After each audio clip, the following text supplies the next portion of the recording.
Une action qu'on me demande souvent quand on fait du CI, donc du Continuous Integration, comment automatiser l'envoi d'un email. Par exemple, là, je vous ai mis des mails pour un commit qui a été ajouté sur un repository. Mais on peut tout imaginer. Un dossier un petit peu sensible, on va savoir si quelqu'un essaie de le modifier. Quelqu'un a modifié des clés, des configurations pour l'application. On peut venir le récupérer. Une nouvelle pull request, donc une PR, a été ajoutée, on veut être mis au courant. Surtout quand on est sur de l'open source, ça peut être intéressant aussi de pouvoir distinguer les choses, en fait mettre un petit peu de logique, voir si la PR a du sens ou pas, et préfiltrer les choses, et envoyer un email seulement si c'est nécessaire.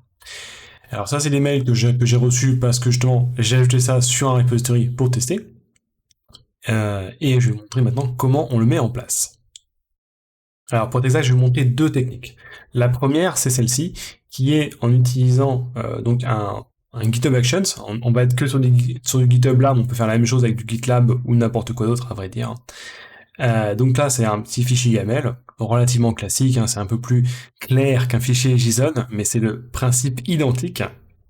On va utiliser dans un marketplace des actions qui sont préfaites, ici celle de Peter Evans, qui permet de faire un SendGrid action. Alors, j'utilise SendGrid pour envoyer mes mails, ça pourrait être un SNTP en direct, ça marche très bien aussi, ça demande juste un petit peu de configuration, mais ça fait très bien l'affaire. Tout est configuré bien sûr toujours dans les secrets, donc dans les variables d'environnement qui vont bien. Une fois qu'on a ça, vous avez surtout cette partie-là qui est importante. Ici, c'est l'événement qu'on va utiliser. Donc on va faire un push sur main. Donc dès que ça arrive sur la branche principale, hein, la branche qui est totalement stable, la branche de production souvent, on va activer ce workflow et lancer l'action. On aurait pu avoir 36 000 conditions à l'intérieur. Là, c'est vraiment le plus basique possible pour vous montrer déjà comment ça peut marcher. Et le workflow dispatch, c'est une petite astuce qui permet de le lancer manuellement.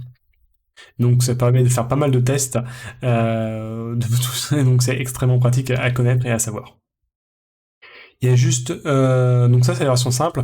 Qu'est-ce que ça va faire en fait? On a besoin ici de checkout. C'est assez rare pour le noter dans un CI de notification. Pourquoi? Parce qu'on a besoin du code. Pourquoi on a besoin du code? Parce que cette action-là, elle ne sait pas quel mail on veut envoyer. On aurait pu spécifier un title, donc un titre, ou un contenu fixe. Or, c'est pas comme ça qu'il fonctionne, parce que souvent, on va mettre un tout petit peu de code pour variabiliser les messages, pour mettre, par exemple, le nom du repository, etc. Donc, ce que ça va faire, c'est que ça va ça va exécuter le script SendGrid qui se retrouve au niveau du point GitHub, donc du dossier caché spécifique à GitHub, et qui va faire cette action-là. Donc on a la librairie de SendGrid qui va donc s'occuper de l'envoi du mail. Il faut bien sûr avoir au préalable créé un compte côté SendGrid, créer une API key, valider un email pour l'envoi, et avec tout ça, on peut envoyer donc notre petit message avec bien sûr la gestion de la réussite et la gestion d'une erreur, puisque bien sûr avec GitHub, avec les actions, on va pouvoir voir s'il y a des erreurs et même être notifié s'il y a des erreurs, ce qui est quand même assez pratique. Voilà. Ça c'est la version relativement simple et je vous retrouve pour la deuxième. Alors la deuxième, c'est la même chose. On va aussi faire du SendGrid parce que c'est pas beaucoup plus, enfin c'est assez simple malgré tout, et surtout ça permet d'envoyer jusqu'à 100 mails gratuitement par jour, ce qui laisse une bonne marge hein, pour des notifications. Clairement, on est plus tranquille. La seule condition, je vais la reprendre par rapport à tout à l'heure, c'est que quand on va valider un email, il faut juste pouvoir recevoir des emails avec celui-là et pour valider le lien qu'il nous envoie, et ça nous permet de valider. On peut aussi bien sûr valider un nom de domaine si on veut pouvoir valider plus largement et plusieurs mails d'un seul coup, et puis surtout pas mal de futurs emails. Alors, c'est la même chose, on a aussi les mêmes choses. Là, ici, on va avoir les triggers de push et de workflow dispatch. Maintenant, on a un peu plus de complexité. Pourquoi? Parce que dans le premier, l'action utilisait un Docker qui avait déjà d'installer Node, qui avait déjà d'installer la dépendance avec la librairie de SendGrid en global. Ici, donc, je vais l'installer localement, ce qui me permet aussi de pouvoir installer ce que je veux de plus. Là où il était très limité parce que je pouvais utiliser aucune librairie, là je vais pouvoir le faire. Donc ce que je fais, c'est très simple, hein, je récupère le code, relativement classique. On va installer Node 20, parce qu'actuellement c'est la version qui est stable, hein, aussi con que ça. Bien sûr, si aujourd'hui vous êtes en Node 22 ou 24, n'hésitez pas à upgrade, il n'y a aucun problème, c'est normal. On installe les dépendances parce que, alors, précisez bien ici le working directory, super important, c'est à partir de ce dossier-là qu'on va exécuter la commande. Donc on veut bien exécuter à partir de GitHub src.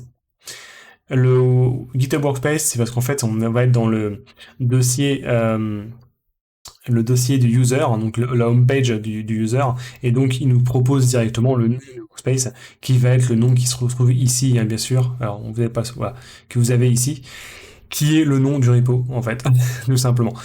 Vu que ça peut être copié-collé dans d'autres repositories, je préfère utiliser la variable proposée par GitHub, ça me permet de copier très facilement le script. Et une fois que j'ai ça, donc j'ai un node qui est à jour, qui a des dépendances, qui a tout ce qu'il faut. On va voir juste après le projet en lui-même. On va exécuter le projet justement. Donc on passe les variables d'environnement pour pouvoir les utiliser, assez important. Et on va tout simplement exécuter. Alors ici je suis en ES6, donc je profite de pouvoir faire du await import. Et j'importe tout simplement le fichier qu'on veut exécuter et je wait dessus pour attendre la fin parce que sinon la tâche, l'action va s'arrêter, va couper le serveur et ah zut, le script n'a pas fini. Erreur assez courante quand vous faites ce genre de choses. Donc, bon réflexe à avoir, le package JSON, qu'est-ce qu'il y a dedans? Surtout les dépendances. Ici, c'est uniquement SendGrid, mais j'aurais pu installer tout ce que je veux, j'ai totalement la main dessus. Le package lock, je vous conseille, je le vois trop souvent, je vous conseille très fortement de les commit. Il faut les versionner. En fait, ça permet, lors d'un CI, de ne pas à chaque fois repartir de nouvelles versions et de pouvoir utiliser les mêmes versions que ce qui ont marché en local de ces versions qui ont déjà fonctionné. Ça permet en fait, d'avoir une prévisibilité. Si aujourd'hui votre build y marche, demain il y a une mise à jour, votre build peut ne plus fonctionner. Je veux relancer la prod avec le même code, ça ne marche plus. Ça peut être dramatique, et le jour où on comprend qu'on en a besoin, c'est toujours trop tard. Enfin, c'est toujours tard. On peut toujours s'amuser, on peut toujours revenir un peu en arrière, mais c'est quand même assez compliqué, c'est une perte de temps assez nette à chaque fois. Donc vraiment, le petit conseil, committez vos package lock, vos log files, c'est comme ça qu'on les appelle. Là, c'est du NPM, mais ça aurait pu être du PNPM, etc. Ici, le code il est identique à celui qu'on a vu juste avant, excepté l'exécution de l'environnement Node. Comme on est déjà dans l'environnement Node, on l'exécute directement. Et avec ça, c'est tout en fait. Vous pouvez donc ici variabiliser tout ce que vous voulez, mettre du await dans tous les sens, du async, faire des récupérations, faire des calls API, regarder le contenu, même des fichiers qui ont été modifiés lors d'un commit, par exemple. On peut tout imaginer. Là, c'était juste pour vous montrer la brique, comment envoyer un email facilement dans du CI, qui est en fait, quelle que soit l'action que vous faites, il est très très très probable que vous ayez besoin de faire des notifications à la fin, que ce soit du Slack, du Discord, de l'email, du SMS ou je ne sais quoi d'autre. Et puis je vous dis à la prochaine pour un autre petit script de CI. Salut!